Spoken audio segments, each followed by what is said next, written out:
I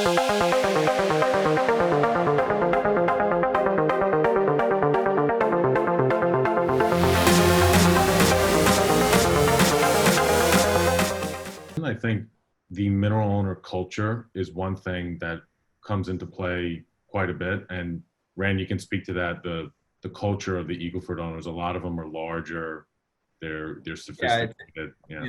the basin came about at a much different time than the Permian or the Mid-Con, and so you're looking at something that was discovered in the shale era. For you can look at the Pearsall and things that were happening before that, but for the most part, this has been a prolific basin since the mid 2000s, the late 2000s. So by nature, you've got a less transactional base of mineral owners there. It's a very rural and hyper local area, and it's not third generation mineral owners who are pros.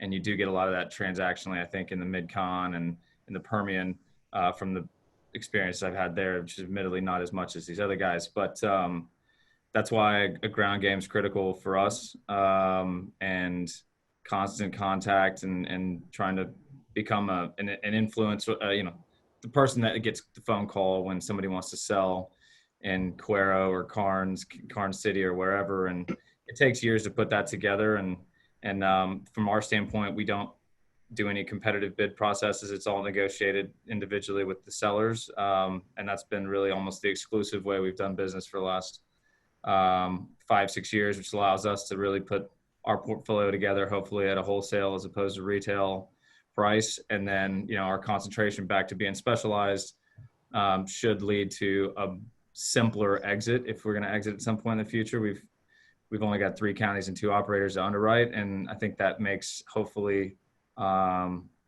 people will get more comfortable with our package and our assets and our funds and an outsized return for our investors.